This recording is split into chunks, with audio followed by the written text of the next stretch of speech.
ఖతర్నాక్ వార్తలు తయారుగున్నాయి. మరంతకంటే ముందుగాల హెడ్లైన్స్.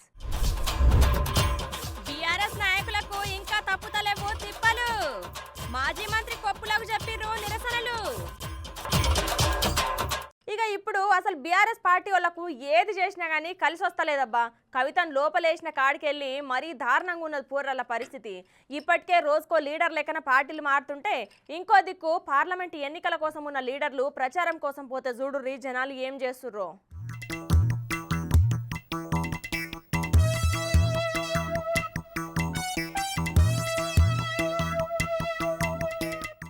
గిడ టోపీ పెట్టుకొని టక్కేసుకొని సేమ్ బొగ్గు గనిల కార్మికుని తీరులో తయారయ్యిండు కదా. సార్ను గుర్తుపట్టి రానుల్లా అగో ఎన్నో చూసినట్టున్నది గాని యాదికొస్తలేదు అనుకుంటుర్రా. అయితే నేనే చెప్తా పటురిగా. బీఆర్ఎస్ మాజీ మంత్రి కొప్పుల ఈశ్వర్ సారుల్లా. అరే నిజమే కదా, గెటప్ మార్చేసరికి సార్ అస్సలే గుర్తుపట్టలేదు. అయితే సారు ఎందుకు ఇట్లా టిప్ టాప్ తయారయ్యిండు అంటే కొంపదీసి మొన్న అసెంబ్లీ ఎన్నికలలో ఓడిపోయేసరికి ఇట్లా సింగరేణిల జాబ్ గిట్లా పట్టిండా అనుకునేరు. కాదుల్లో ఇప్పుడు బీఆర్ఎస్ తరపున పార్లమెంట్ కు పెద్దపల్లి ఎంపీ అభ్యర్థిగా మాజీ మంత్రి కొప్పుల ఈశ్వర్ సార్ ను నిలబెట్టింది కదా బీఆర్ఎస్ పార్టీ. అయితే ఎంపీ ఎన్నికల ప్రచారంలో భాగంగా సారు బొగ్గు గనికి ఇట్లా ఎంట్రీ ఇచ్చిండు అన్నట్టు. ఏడి పాట ఆడనే వాడాలంటారు కదా, అగో అందుకే అక్కడి డ్రెస్ కోడ్ వేసుకొని వచ్చిండు సారు.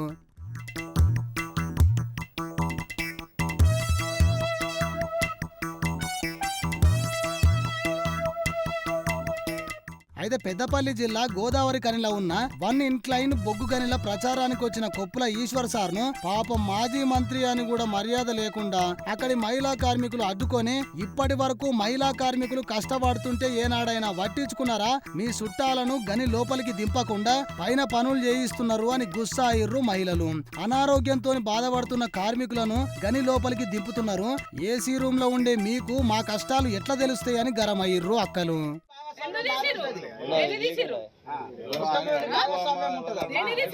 ఎంతెంత మంది కళ్ళు తిరిగి పడిపోతున్నారు, బయట వర్క్ చేయగలుగుతుర్రా మీరు?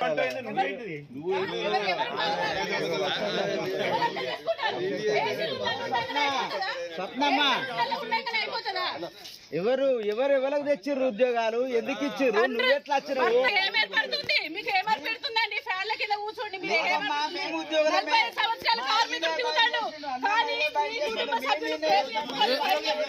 ఇక ఇదంతా న్యూస్ కవరేజ్ చేస్తున్న విలేకరుల మీద మాజీ ఎమ్మెల్యే కోరుకంటి చందరు ఎట్లొస్తుండో చూడుర్రి. వచ్చి విలేకరి సెల్ ఫోన్ గుంజుకొని అందులో రికార్డ్ చేసిన వాటిని అన్నిటినీ డిలీట్ చేసిండటనుల్లా. ఇక లొల్లి పంచాయతీ ముదిరేసరికి ప్రచారానికి వచ్చిన కొప్పుల ఈశ్వర్ సారు ప్రచారం సంగతి పక్కన పెట్టి మెల్లగా అవతల పడ్డాడటనుల్లా. ఇప్పుడైతే తప్పించుకుంటావు సారు, కానీ రేపు ఎన్నికల రోజున మీ భవిష్యత్తు ఆళ్ల చేతుల్నే ఉంటదన్న సంగతి ఎట్లా మర్చినావు సారు? నీకు దండం పెడితిగాని.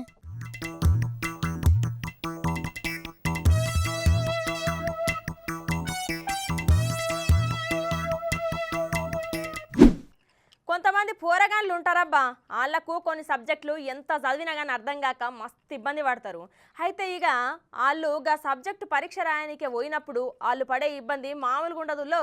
అయితే దీంట్లో కొంతమంది ముదురు పోరగాళ్ళు వాళ్ళకి ఇష్టమైన సినిమానో లేకపోతే ఇంకేదో రాస్తారు. ఇంకొంతమంది అయితే ఏకంగా పేపర్ దిద్దే పంతులని భయపెట్టుడో బ్రతిమిలాడుడో చేస్తారు కదా. అయితే ఇప్పుడు గట్లని ఆంధ్రాలో ఉన్న బాపట్ల పొల్లగాడు చూడుర్రి ఏం చేసిండో.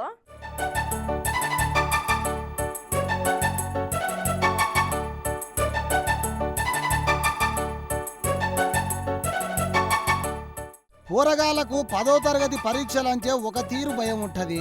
ఎందుకంటే అప్పటిదాకా ఆళ్లబడ్లనే రాస్తారు ఏ పరీక్షలైనా. కానీ 10వ తరగతి ఫైనల్ పరీక్షలు వేరే స్కూల్లో పడుతుంది సెంటర్.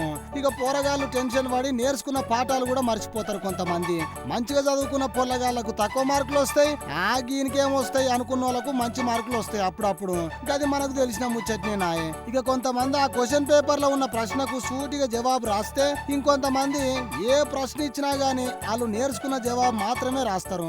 ఇంకా కొంతమంది ఉంటారు థర్డ్ స్టేజ్ అన్నట్టు. వీళ్ళు పరీక్షల ఫెయిల్ అయినా కూడా సోషల్ మీడియంలా మస్తు పాపులర్ అవుతారు. పోరి పరీక్ష హాల్కు పోయి 4 సార్లు దేవునికి దండం పెట్టి ఇన్విజిలేటర్ క్వశ్చన్ పేపర్ ఇయ్యంగానే ఆ ప్రశ్నలకు ఫ్యూజులు ఎగిరిపోయి ఏం చేయాలో సమజ్ గాక కొంతమంది బాహుబలి మగధీర సైన్మ స్టోరీ రాస్తే, ఇంకొంతమంది మాది చాలా పేద కుటుంబం, మా అయ్య మూలకు పడ్డాడు, జర నన్ను పాస్ చేయుర్రి అని రాస్తారు.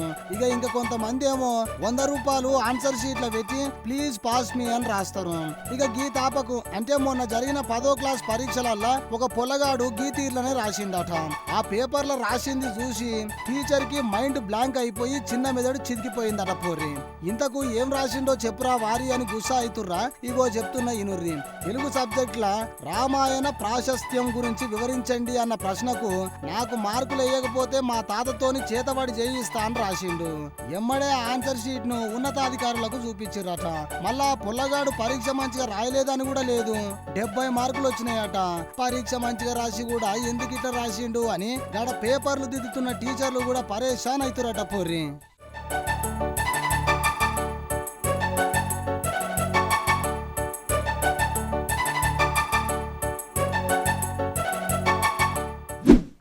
ఇక ఇప్పుడు సోషల్ మీడియా వచ్చిన తర్వాత రోజు కొన్ని లక్షల మంది రకరకాల వీడియోలు పెడుతుర్రు. అయితే దాంట్లో కొన్ని మస్తు వైరల్ అయితే ఉల్లా.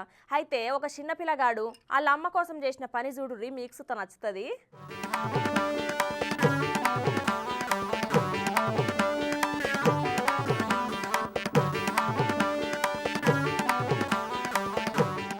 అమ్మంటే ప్రేమకు రూపం, నాన్నంటే ఆమెకు దీపం. ఏంది వీడు మళ్ళా పాట అందుకున్నాడు అని అనుకుంటుర్రా? ఇగో గీ ముచ్చట చూడుర్రి.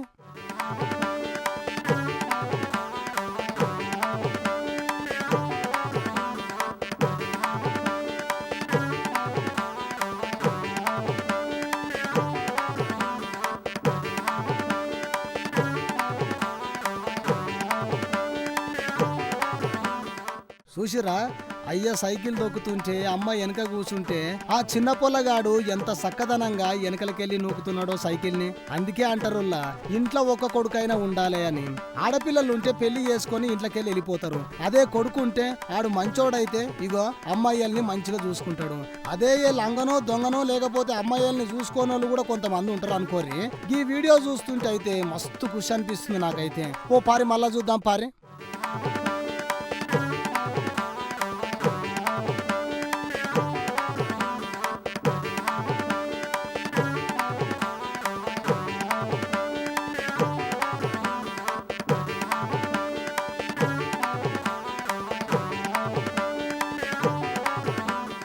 సోషల్ మీడియా వచ్చినాక చాలా మంది రకరకాల వీడియోలను అప్లోడింగ్ చేస్తున్నారు. దినామాల జీవితంలో వాళ్ళకి ఎదురైన అనుభవాలను, విచిత్ర ఘటనలను వీడియో తీసి వాటిని సోషల్ మీడియాలో పోస్ట్ చేస్తున్నారు. వాటిలల్లా కొన్ని వీడియోలు చాలా మందిని ఆకట్టుకొని నెట్టింట్లా మస్తు వైరల్ అయితే అగో అసువంటి వీడియోనే ఇది. ఈ చిన్న పొలగాడు చేసిన పని చాలా మందిని ఎమోషనల్ కు గురి చేస్తుంది. పోర్రి చూడుర్రి, ఒక ఆయన వాళ్ళ భార్య కొడుకుతోనే సైకిల్ మీద పోతున్నాడు. బ్రిడ్జ్ మీద సైకిల్ దొక్కనికే వాళ్ళ నాయన మస్తు ఇబ్బంది పడుతున్నాడు. ఇక దీంతోనే ఆ పొలగాడు నేనున్నా నాయన అని వాళ్ళ నాయనకు సహాయం చేయనికే కిందికి దిగి సైకిల్ ను వెనకకెళ్ళి నూపుతున్నాడు. ఈ తతంగం మొత్తం పక్కనకెళ్ళి రోడ్డు మీద పోయే ఒక వ్యక్తి వీడియో తీసి సోషల్ మీడియాలో పెట్టిండు. ఇప్పుడే అమ్మాయిలకు ఇంత ఆసర అవుతుంది అంటే పెద్దగా అయినాక వీళ్ళ అమ్మాయిలను కంటికి రెప్పోలే చూసుకుంటాడు అని కామెంట్లు పెడుతున్నారు కొంతమంది.